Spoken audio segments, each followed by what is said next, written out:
Now I, now I invite Brigadier Sanjay Kumar Mishra, HOD Ophthalmology at Army Hospital, RNR, Delhi.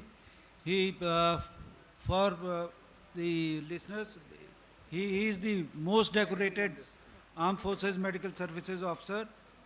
He is a graduate and postgraduate of AFMC and has done his fellowship in vitreoretinal surgery at RP Center. He is credited with operating many of the presidents of India, and Thanks. to be very frank, he is a complete ophthalmologist.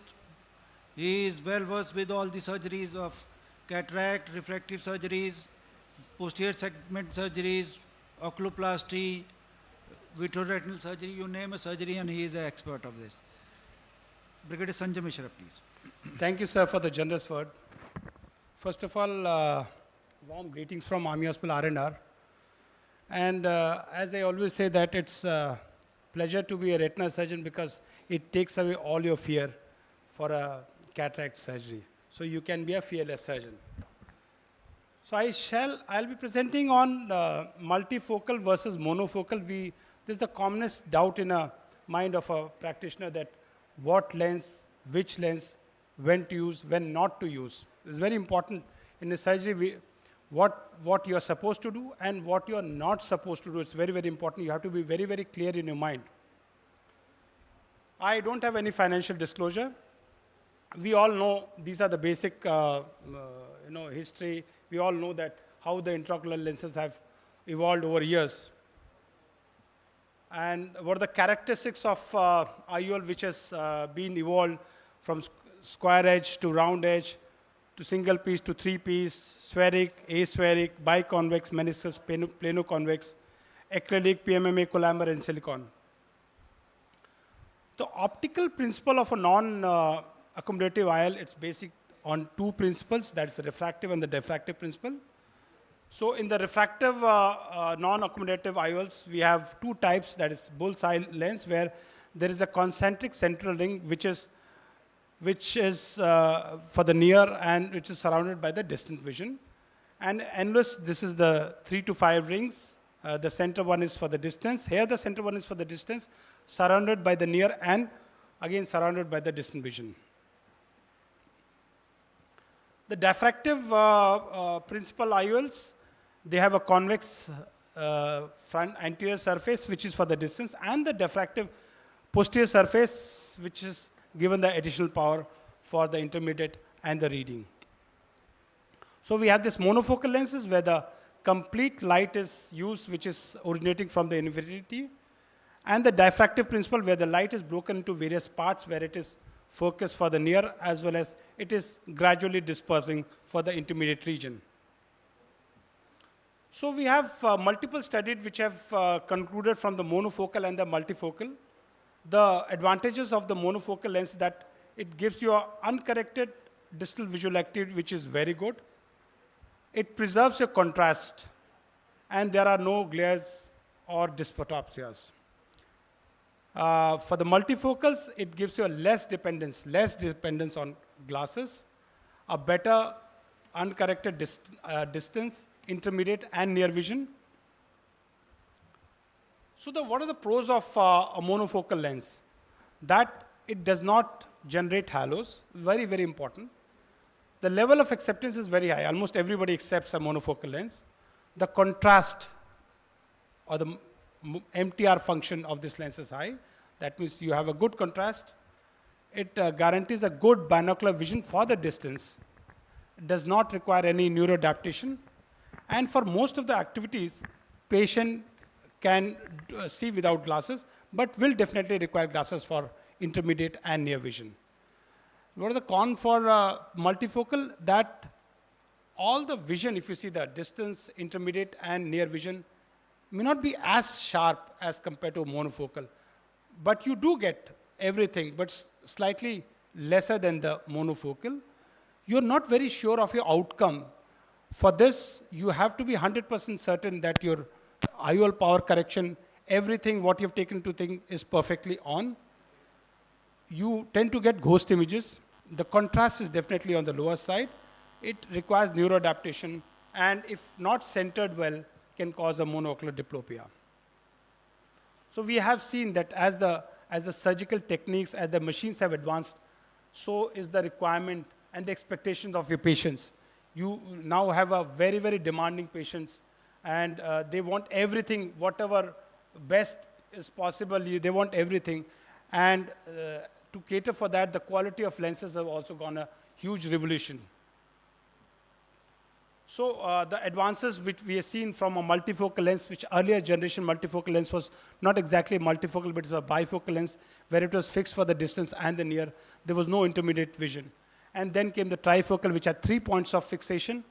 Then came the EDOF lenses, the extended depth of focus, where it delivers a depth of focus for intermediate and a functional near. It has both diffractive and non-diffractive lenses. It causes slight halos and glares.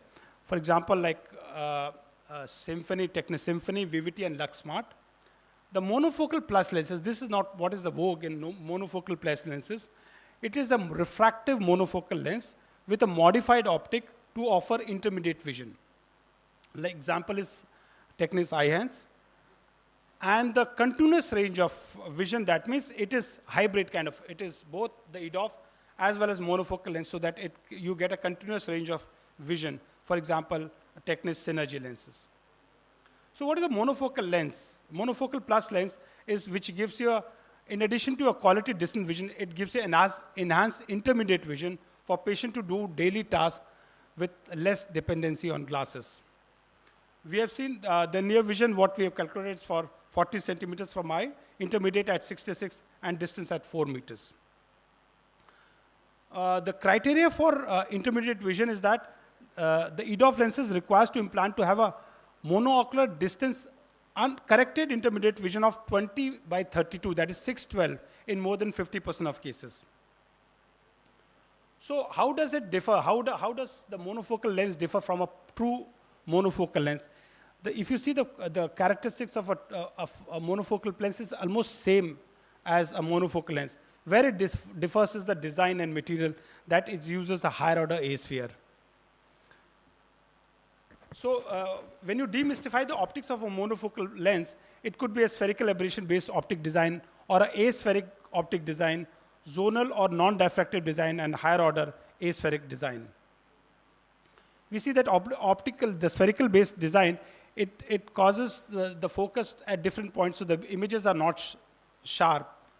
The aspheric design is a refractive IOL, which gives you a very sharp distant vision, but patient will require glasses for intermediate vision. The zonal on a diffractive design, there's an abrupt disruption in power. It has a larger halo pattern compared to a standard monofocal, but it has a low MTF. That means that contrast becomes little lesser in these cases, and also they are pupillary size dependent lenses. And then comes the higher order aspheric lens, which I said is like IHands. It has a refractive technology. That means there are no rings, zones, or sphericity, and based on a continuous higher order aspheric. That means the power from the periphery to the center is in a slightly increasing power. So the lens, the thickness of the lens in the center is slightly thicker as compared to the other monofocal, but the power slightly increases so that you get a complete depth of vision in these lenses. So the study which has compared the IHands, that is a IHands lens with the standard monofocal lenses, it had a improved intermediate vision as seen in the chart, and also the distant vision. Very important, that distant vision, that is the vision of 20/20 or better for distant vision is almost same in both these lenses. It is not associated with any glistening, and it does not cause light scattering, and therefore the contrast is not reduced in these lenses. The dysphotopsia's profile of Technis IHands is similar to Technis 1 platform. So if you see this, it is almost, if you see this lens is exactly like, you can't differentiate IHands lens from a standard monofocal lens. And earlier when the lens was launched, there were restrictive criteria that these are the criteria where you use. Now we have seen that it should be treated like any other monofocal lenses, and there is no differentiative criteria from the standard monofocal lens.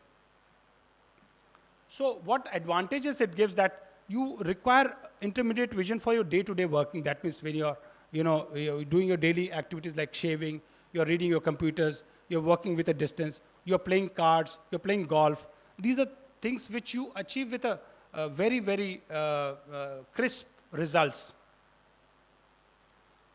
So we have huge experience of this IONS lens in our center. If you see that we have implanted more than 4,000 lenses, and in almost 95.2% of cases, we have achieved a vision of distance vision of 6.6.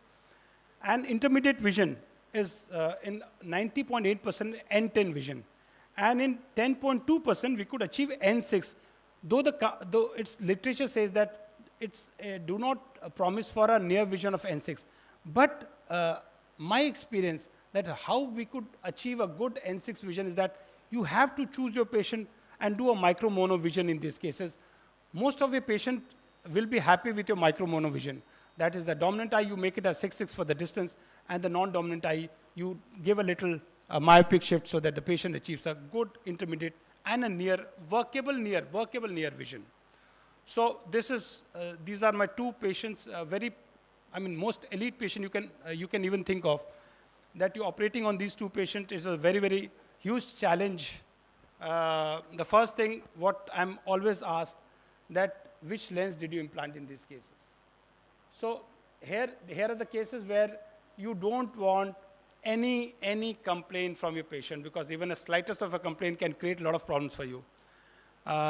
With the blessing of God, I always say that all these surgeries, you have to have blessing of God. Whatever, you may be the best surgeon in the world, but you have to have the blessing. So with the blessings, both the patients achieved 6.6 vision for the distance and N10 for reading. So when I met my patient once, he was reading without even for the smaller vision, or he was reading without glasses. So I asked him, so why do you use your glasses when you don't require glasses? He says, Dr. Saab, it's my political compulsion. So my photos are, everywhere my photos are there with the glasses, so I cannot take out my glasses now.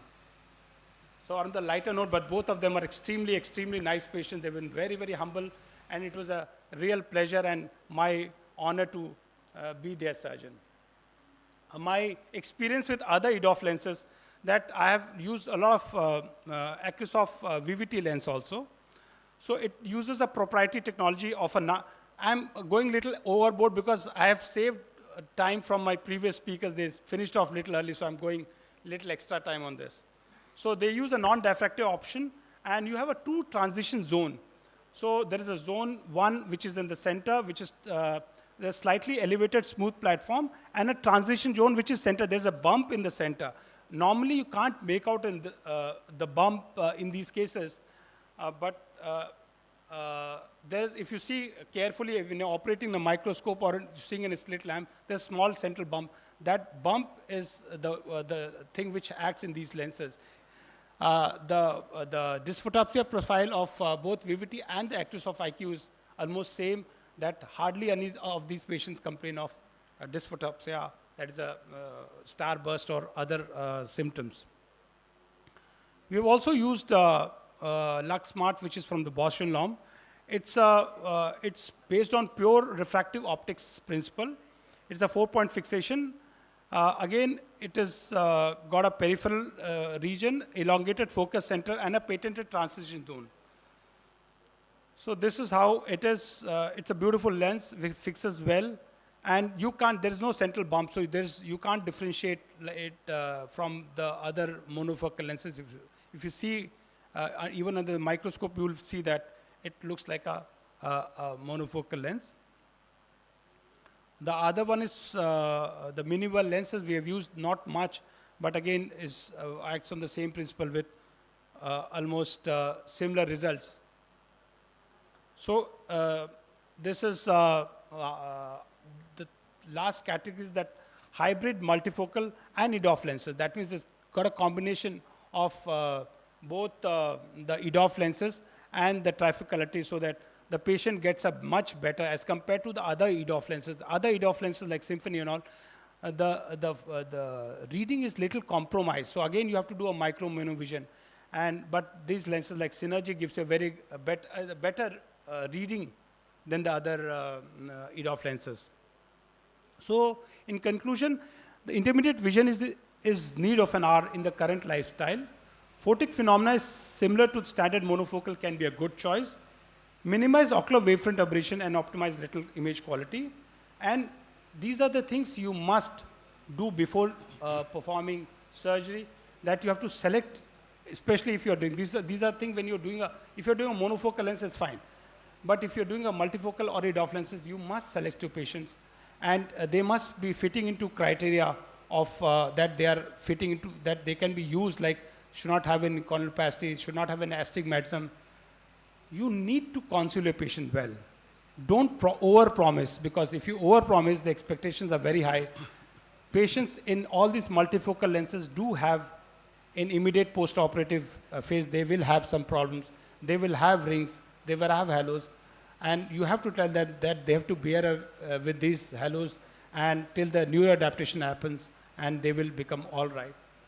Very important to have a very, very accurate IOL power, because you cannot err on this. This is a very, very important aspect when you're using especially multifocal lenses. You cannot err on this, because if you do it, however good surgery is there, you will end up having a very complaining patients. The tear surface analysis is very important, because if you have dryness, the patient is going to be uncomfortable.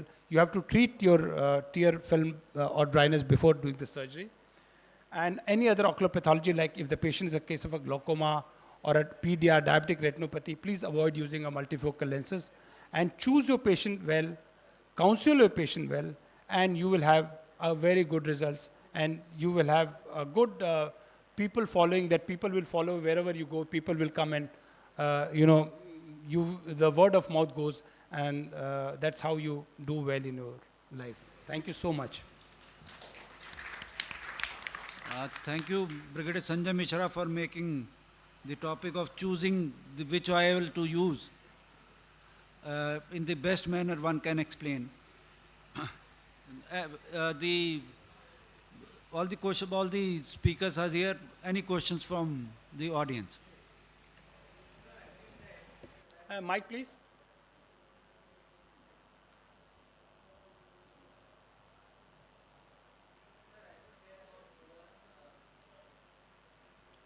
Quite in favor of, or Mike, please.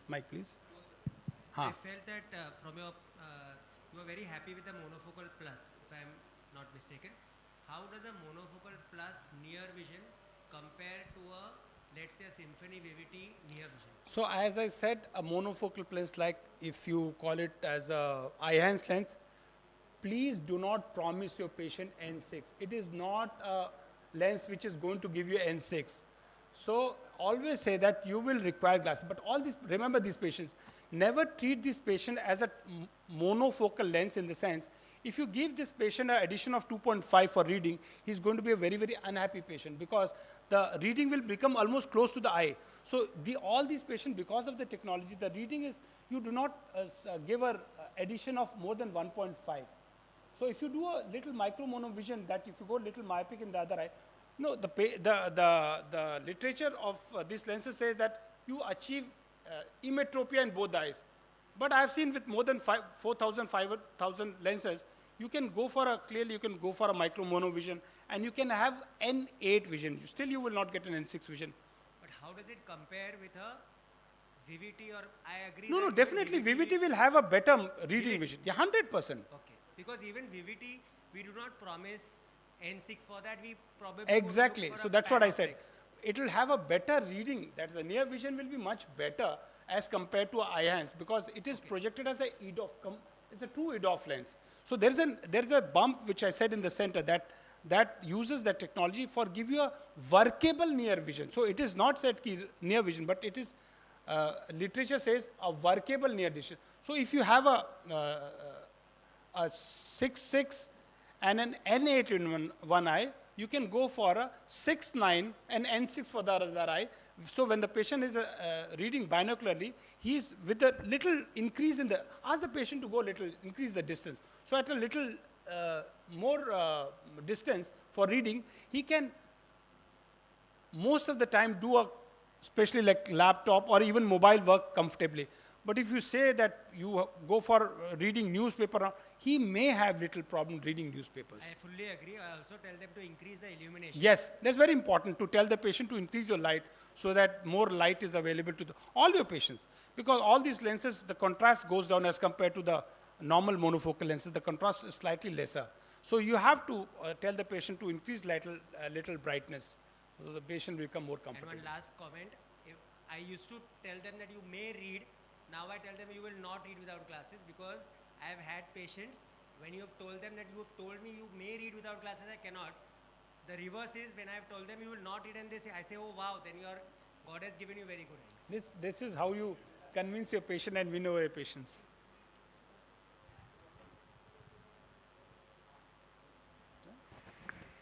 Thank you.